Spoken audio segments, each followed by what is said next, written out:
வணக்கம். Jagan capital zone. பெரும்பாலான பணக்காரங்க அவங்களோட சொத்துக்களை பெரும்பாலும் எந்த விகிதாச்சாரத்தில் பிரிச்சுக்கிறாங்க, எந்த வகையான சொத்துக்களை முதலீடு பண்ணியிருக்கிறாங்க, ஏன் இப்படி பண்ணுறாங்க அப்படிங்கிறத பற்றி தான் இந்த வீடியோ. ஏன்னா பெரும்பாலும் மார்க்கெட்டில் வரும்போது இந்த அடிப்படை யாருக்குமே தெரியறதில்ல. ஸோ இந்த காணொலியில் நம்ம இதான் பார்க்க போகிறோம். பிக் பாய் அசட் அலோகேஷன் அப்படின்னு என்ன அர்த்தம்னா, ஒரு பெரும் பணக்காரங்களுக்கு என்னென்ன சொத்துக்கள் இருக்கும், எந்த வரிசையில் இருக்கும், எந்த விகிதாச்சாரத்தில் இருக்கும் அப்படின்னு தான் நம்ம பார்க்க போகிறோம். இது ஒரு குறிப்பிட்டு சொல்லும்படி இது ஒரு சூத்திரம்லாம் சொல்ல முடியாது. சில பணக்காரங்க பார்த்திங்கன்னா சில இதில் அதிகமாக வச்சுருப்பாங்க, சில பணக்காரங்கள் குறைவாக வச்சுருப்பாங்க. என்னுடைய கண்ணோட்டத்தில் நான் பெரும்பாலும் பார்த்த பெரும்பாலான மக்கள் என்ன மாதிரி விகிதாச்சாரத்தில் வச்சுருக்காங்க, அதோட ரிட்டர்ன் எக்ஸ்பெக்டேஷன், அதோட வெகுமதி என்ன அளவில் இருக்கும் அப்படிங்கிறத நம்ம பார்க்கலாம். முதல்ல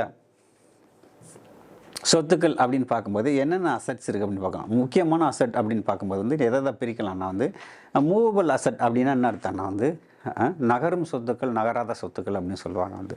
அசையும் சொத்துக்கள், அசையாத சொத்துக்கள். அசையும் சொத்துக்கள் அப்படின்னு பார்த்தீங்கன்னா ஈக்குவிட்டி. ஸோ ஈக்குவிட்டின்னு போடும்போது அது எல்லாமே வேரியபிளில் வரும். ஸோ வேரியபிள்னால் என்ன அர்த்தம் அப்படின்னா அதில் லாபமும் வரும், நஷ்டமும் வரும்.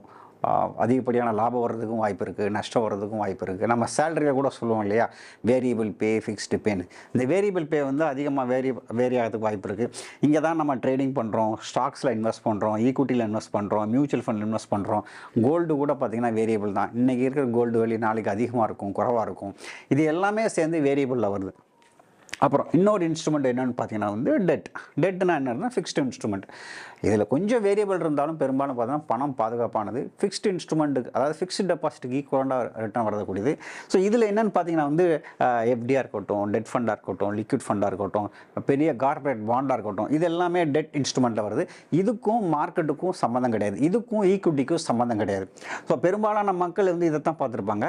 மூணாவது நம்ம தமிழ்நாட்டு மக்களுக்கு பிடிச்சது, கொஞ்சம் கையில் காசு சேர்த்தா போதும், அவங்க யோசிக்கிறது என்னென்னு பார்த்தீங்கன்னா ரியல் எஸ்டேட்டை இன்வெஸ்ட் பண்ண ட்ரை பண்ணுவாங்க. அப்படி இல்லைன்னா கோல்டு வாங்க ட்ரை பண்ணுவாங்க. அவங்க வீட்டில் பெண் குழந்தைகள் இருந்தால் அவங்க கோல்டு வாங்குவாங்க, இல்லைன்னா ரியல் எஸ்டேட் பண்ணுவாங்க. ஸோ அந்த மாதிரி இடமோ இல்லை வீடோ இல்லைன்னா பார்த்திங்கன்னா ஏதாவது கமர்ஷியல்னு சொல்லக்கூடிய இதுவோ நம்ம வாங்கி போடலாம். கார் இதெல்லாம் என்னை பொறுத்த வரைக்கும் அசெட்டில் வராது. காரெல்லாம் என்னை பொறுத்த வரைக்கும் லயபிலிட்டிஸ் தான் சொல்லுவேன். அது டெப்ரிஷியேட் ஆகிட்டே தான் போகும், அதாவது தேய்மானம் ஆகிட்டே தான் போதும். அப்ரிஷியேட் ஆகிறதுக்கான வாய்ப்பு இல்லை, மேலும் மேலும் வளர்கிறதுக்கு வாய்ப்பு இல்லை, குறைஞ்சிக்கிட்டு போகிறது தான் வாய்ப்பு. அதனால் நான் காரை போடலை. ஸோ இது மூவபிள் அசெட், அதாவது நான் அசையும் சொத்துக்கள் இது வருது. அசையா சொத்துக்களில் பார்த்திங்கன்னா ரியல் எஸ்டேட் இருக்குது. ஸோ இதுதான் சொத்துக்கள். இது இப்போ பெரிய பெரிய பணக்காரங்கள் அதாவது ஸ்டாக் மார்க்கெட்டில் உள்ள பணக்காரங்கள் எல்லாருமே எப்படி வச்சுருக்காங்கன்னு நம்ம பார்க்கலாம். ஸோ இது மூணாக பிரிச்சிருக்கிறேன்: ஈக்விட்டி, டெட், ரியல் எஸ்டேட். ஈக்விட்டிங்கிறது உங்களுக்கு தெரியும், நான் சொன்ன மாதிரி மியூச்சுவல் ஃபண்டோ, ஸ்டாக்ஸோ, இண்டெக்ஸோ, கோல்டோ, இதில் கிட்டத்தட்ட பார்த்திங்கன்னா 40% அலோகேஷன். நான் 40% அலோகேஷன் சொல்கிறதே மேக்ஸிமம் தான். ஒரு ஆள் 1 லட்ச ரூபா வச்சுருந்தாருன்னா 40,000 ரூபா தான் ஈக்விட்டியில் வச்சுருக்காரு. அதுவே ரொம்ப அதிகம் தான். பெரும்பாலான நான் பார்த்த வரைக்கும் பார்த்திங்கன்னா பெரிய பெரிய பணக்காரங்களாம் 30% தான் ஈக்விட்டியில் வச்சுருக்காங்க. ட்ரேடிங்கில், மற்றதில் எல்லாத்துலேயும் சேர்த்து நான் சொல்கிறேன், அவ்வளோதான் வச்சுருக்காங்க. அவங்க எதிர்பார்க்குற ROI பெர் ஆனம் பார்த்திங்கன்னா 30% தான். வருஷத்துக்கு 30% வந்தால் போதும் அப்படிங்கிறது தான் அவங்க எதிர்பார்க்குறாங்க.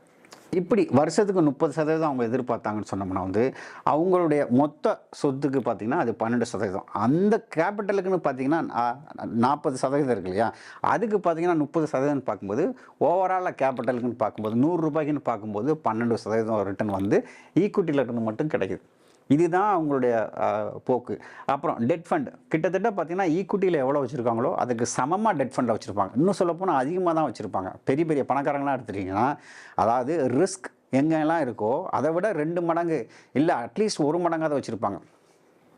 அப்படி பார்க்கும்போது டெட்டில் ஒரு 40% வைக்கும்போது உங்களுக்கு தெரியும், டெட்டில் ஒரு 5% தான் கிடைக்க வாய்ப்பு இருக்குது. அப்போ ஓவரால் கேபிட்டல்னு பார்க்கும்போது 2% தான் அது கிடைக்கிறதுக்கு வாய்ப்பு இருக்குது. அப்போ ரியல் எஸ்டேட்டில் என்னை பொறுத்த வரைக்கும் பிக் பாய்ஸ், பெரிய பெரிய பணக்காரங்க மிகுந்த குறைந்த அளவுலாம் வச்சுருக்காங்க. நீங்கள் தமிழ்நாட்டில் வேணால் அதிகமாக ரியல் எஸ்டேட்டில் பண்ணியிருக்கலாம்.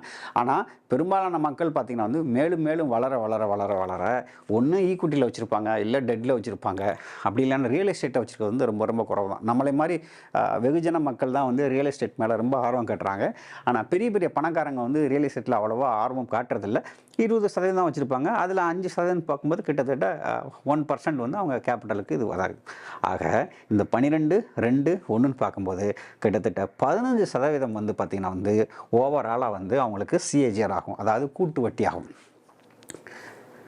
அதாவதுங்க நீங்கள் 10 லட்சம் வச்சுருக்கலாம், 2 லட்சத்தை வச்சு கூட ட்ரேட் பண்ணலாம். ஆனால் உங்களுடைய சொத்து வந்து கூடிய மொத்த வருவாய் எவ்வளோன்னு பார்க்கணும். சிஏஜிஆர் அப்படின்னு சொல்லக்கூடிய உங்களுடைய மொத்த சொத்தும் என்ன வீதாச்சாரத்தில் வளருதுன்னு பார்க்கணும். பிக் பாய்ஸ் எல்லாருமே எதிர்பார்க்குறது என்னென்னா 15% வந்து அவங்க மொத்த சொத்துமே வளர்ந்தால் அவங்க ரொம்ப சந்தோஷப்படுவாங்க. அவ்வளோதான் அவங்களோட ஆசை. நீங்கள் நினைக்கிற மாதிரி இதில் 30% வருஷம் 30% பண்ணுறாங்கன்னு அர்த்தம் கிடையாது. மேபி இந்த ஈக்குவிட்டியில் மட்டுமே அவங்க 30% 40% பண்ணால் கூட அவங்க எப்போவுமே எப்படி பார்ப்பாங்கன்னா உங்களோட மொத்த சொத்துக்கும் வந்து என்ன வீதசாரத்தில் என்ன அளவுக்கோளில் வந்து அவங்களோட சொத்து வந்து மேலும் மேலும் வளர்ந்து பார்ப்பாங்க. அவங்க எதிர்பார்க்குறது வந்து பார்த்திங்கன்னா 15%. 100 கோடி 200 கோடி 1000 கோடிக்கு மேலே போகும்போது அவங்க எதிர்பார்க்குறது பார்த்திங்கன்னா 12%. அவ்வளோதான் அவங்க எதிர்பார்க்குறது. சரிங்க, இப்படி ஏன் பண்ணுறாங்க? ஏன் எல்லா பணத்தையும் ரிஸ்க் எடுக்கிறது இல்லை அப்படின்னு ஒரு கேள்வி வருது இல்லையா? அது தொங்கி நிற்குது இல்லையா? அதுக்கான பதில் தான் நான் இப்போ அதை சொல்ல போகிறேன். ஃபர்ஸ்ட் ஆஃப் ஆல் வந்து ஏன் இப்படி பண்ணுறாங்கன்னா ரிஸ்க் இஸ் டைவர்சிஃபைட். உங்கள் ரிஸ்க் வந்து டைவர்சிஃபை ஆகிடுது. பல இன்ஸ்ட்ருமெண்ட்டில் போகிறதுனால, டெட்டில், ஈக்குவிட்டியில், ரியல் எஸ்டேட்டில் போகிறதுனால டைவர்சிஃபைட் ஆகிடுது. ரெண்டாவது, எந்த காரணத்தை கொண்டும் அவங்களுடைய எல்லா பணமும் இழக்க மாட்டாங்க. பணக்காரங்களுக்கு ஒரு பழமொழி சொல்லுவாங்க. அதாவது வந்து அது என்னன்னு பார்த்தீங்கன்னா வந்து யானை படுத்தாலும் குதிரை மட்டம்னு சொல்லுவாங்க. அதாவது பணக்காரன் எல்லாத்தையும் லூஸ் பண்ணாலும் அவன் இன்னும் BMW காரில் தான் போவான், இன்னும் பங்களாவில் தான் வசிப்பான். நீங்கள் நினச்சிட்டு இருப்பீங்க அவன் கேபிட்டலாக லூஸ் பண்ணிட்டான்னு. அதுக்கு காரணம் என்னென்னா அவனோட பாதி பணத்தை வந்து அவன் வந்து டெட் இன்ஸ்ட்ருமெண்ட்லையும் ஃபிக்ஸ்லையும் வச்சுருக்கிறதுனால அவனோட வேரியபிள் ஃபுல்லாக மார்க்கெட்டில் உள்ளது எல்லாத்தையும் இழந்துட்டா கூட மறுபடியும் அவனால் எந்திரிச்சு வர முடியும். ஆனால் சாதாரண மக்கள்னால, வெகுஜன மக்கள்னால அப்படி எந்திரிச்சு வரவே முடியாது. அதனால தான் என்ன சொல்லுவாங்கன்னா ஆங்கிலத்தில் will not loose all the chips in the market. எல்லா சிப்ஸும் நம்ம லூஸ் பண்ணிட்டீங்கன்னா அடுத்து பெட் பண்ணுறதுக்கு ஒன்றுமே இருக்காதுன்னு சொல்லுவாங்க.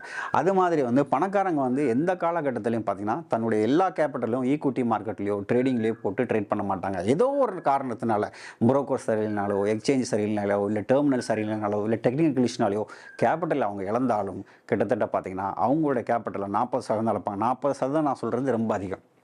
அப்புறம் எல்லாத்துலேயும் சேர்த்து இது பண்ணுறதுனால வந்து எந்த இன்ஸ்ட்ருமெண்ட்டோட க்ரோத்தும் மிஸ் பண்ண மாட்டாங்க. கோல்டில் இன்வெஸ்ட் பண்ணியிருப்பாங்க, ரியல் எஸ்டேட் இன்வெஸ்ட் பண்ணியிருப்பாங்க. யாராலும் வந்து இந்த வருஷம் வந்து ரியல் எஸ்டேட் நல்லாயிருக்கும், இல்லை இந்த வருஷம் வந்து ஸ்டாக் மார்க்கெட் நல்லாயிருக்கும், இந்த வருஷம் கோல்டு நல்லாயிருக்குன்னு உறுதிட்டு சொல்ல முடியாது. ஏன்னா இது எல்லாமே சப்ளை அண்ட் டிமாண்டை பொறுத்தா இருக்குது. அந்த சப்ளை அண்ட் டிமாண்ட் யார் எப்போ வாங்குவாங்க நமக்கு தெரியாது. ஸோ நீங்கள் எல்லாத்துலேயும் வந்து நம்ம முதலீடு பண்ணியிருக்கும்போது வந்து நீங்கள் எந்த இன்ஸ்ட்ருமெண்ட்டோடைய க்ரோத்தையும் நீங்கள் மிஸ் பண்ண மாட்டீங்க. அப்புறம் இது எல்லாமே என்ன பண்ணால் easy to pass wealth to your family. இந்த ஸ்ட்ரக்சரில் தான் பாஸ் பண்ணுவாங்க, இந்த நாலேஜோடு தான் பாஸ் பண்ணுவாங்க. அப்படின்னா தான் என்ன அர்த்தம்னா அவங்க ஃபேமிலிக்கு பின்வரவங்களும் இதுவே நம்ம ஃபாலோ தெரிந்தோ தெரியாமலோ அறிந்தோ அறியாமலோ தன்னை அறியாமலே என்ன பண்ணுவாங்கன்னா இந்த மாடலை வந்து அவங்களுடைய பிள்ளைங்கள் எல்லாம் ஃபாலோ பண்ணுவாங்க. சரி, இப்போ நம்ம என்ன பண்ணணும் அப்படின்னு பார்க்கும்போது வந்து என்கிட்ட அவளை கேபிட்டல் இல்லையே, நான் ஒரு ரீட்டெயிலாக வந்து 5 லட்சமோ 10 லட்சமோ தான் வச்சுருக்கிறேன், அப்போ நான் என்ன பண்ணுறது அப்படின்னு பார்க்கும்போது வந்து நீங்கள் சொன்ன மாதிரி வந்து ஆரம்ப காலத்தில் உங்கள் கேபிட்டல் எல்லாச்சும் வச்சு நீங்கள் ட்ரேட் பண்ணுங்கள், உங்கள் கேபிட்டல் எல்லாம் வச்சோம். அப்புறம் என்ன பண்ணுறீங்கன்னா வந்து மூவ் யுவர் சர்ப்ளஸ் ப்ராஃபிட். அதாவது வந்து உங்களுக்கு கிட்டத்தட்ட பார்த்தீங்கன்னா ஒரு 1.5 லட்சம் லாபம் வருதுன்னு வச்சுப்போம். 1.5 லட்சம் லாபம், உங்கள் செலவு 1 லட்ச ரூபான்னு வச்சுப்போம். உங்கள் செலவு 1 லட்சம் வச்சுப்போம். மீதி உள்ள 50,000 உங்களுடைய கேபிட்டலில் போடாதீங்க, அதை ரிஸ்க் எடுக்காதீங்க, அதை ட்ரேட் பண்ணாதீங்க. ஏன்னா அதை நீங்கள் ட்ரேட் பண்ணிங்கன்னா நீங்கள் பிக் பாய் ஆக மாட்டீங்க. உங்களுக்கு ஈக்குவிட்டியில் எவ்வளோ வச்சுருக்கீங்களோ அதுக்கு சமமான அளவு டெட்டில் வச்சுருந்தா தான் நீங்கள் பிக் பாய் ஆவீங்க. ஆக மீதி உள்ள 50,000 நான் என்ன சொல்கிறேன், டெட்டில் போட சொல்கிறேன். அப்போ நீங்கள் ஒரு கேள்வி கேட்கலாம், நான் 1 லட்சம் லாபம் போக மீதி உள்ள 50,000 டெட்டில் போட்டால் நான் என்னைக்கு பெருசாக வளர்றது, என்னைக்கு ட்ரேடிங்கில் அதிகமாக ப்ராஃபிட் பண்ணுறது அப்படின்னு பார்க்கும்போது வந்து ரொம்ப சிம்பிளுங்க. இந்த மாதிரி 40-40-20ங்கிற ரேஷியோ வருது அந்த அண்டிக்கும் உங்களுடைய ப்ராஃபிட், அடிஷ்னல் ப்ராஃபிட், உங்கள் செலவு போக அடிஷ்னல் ப்ராஃபிட் எல்லாத்தையும் நீங்கள் என்ன பண்ணணும்னா வந்து டெட்டில் போட்டுக்கிட்டே இருக்கணும். அப்போ ஒரு காலத்தில் என்ன ஆயிரும்னா இந்த 40-40-20-20 அப்படிங்கிறது வந்து உங்களுக்கு வந்து முழுவதும் பூர்த்தி அடைந்ததுன்னு சொன்னோம்னா வந்து அதுக்கப்புறம் என்ன சொல்ல போகிறீங்க, அடுத்து இன்க்ரீஸ் பண்ணும்போது எல்லாத்துலேயும் சேர்த்து இன்க்ரீஸ் பண்ண போகிறீங்க. அதாவது நான் என்ன சொல்ல வரேன்னா, ஃபஸ்ட்டு ஈக்விட்டியில் ஆரம்பிக்கிறீங்க. ஈக்விட்டியில் ஆரம்பிக்கும் போது வந்து உங்கள் செலவு போக மிச்ச பணத்தை டெட்டில் போடுங்க. ஸோ ஈக்விட்டி அண்ட் டெட்டும் உங்களுக்கு எப்போ சமமாக வருதோ அதுக்கப்புறம் ரியல் எஸ்டேட் போங்க. அப்புறம் இந்த விகிதாசாரம் வந்து உங்களுக்கு அதுக்கப்புறம் வந்து அமைந்து விட்டால், பூர்த்தி அடைந்து விட்டால், நீங்கள் அதுக்கப்புறம் வர்ற ப்ராஃபிட்டை 3க்குமே பிரித்து வச்சுருங்க. இது ரொம்ப முக்கியங்க. ஏன்னா உங்கள் சைக்காலஜின்னு வரும்போது ஈக்விட்டியில் நீங்கள் எப்போ தைரியமாக ட்ரேட் பண்ணுவீங்கன்னா, உங்களுக்கு டெட் இன்ஸ்ட்ருமெண்ட்டில் வந்து அதாவது ஃபிக்ஸ்டு இன்ஸ்ட்ருமெண்ட்டில் வந்து எவ்வளோ தூரம் காசு இருக்கோ அவ்வளோ தூரத்துக்கு உங்களுக்கு சைக்காலஜி அஃபெக்டே ஆகாது. வச்சுக்கிட்ட கேபிட்டல் எல்லாத்தையும் போட்டு நீங்கள் ட்ரேட் பண்ணும்போது உங்கள் சைக்காலஜி பெருமளவில் பாதிக்கப்படும். இப்போ உங்களுக்கு புரிஞ்சிருக்கும் பிக் பாய் ஏன் இப்படிலாம் அசட் அலோகேஷன் பண்ணுறாங்க, இதற்கு பின்னால் உள்ள சைக்காலஜி என்னங்கிறது உங்களுக்கு தெரிஞ்சிருக்கும். இந்த வீடியோ பயனுள்ளதாக இருந்திருக்குன்னு நம்புகிறேன். இன்னொரு வீடியோவில் சந்திக்கலாம்.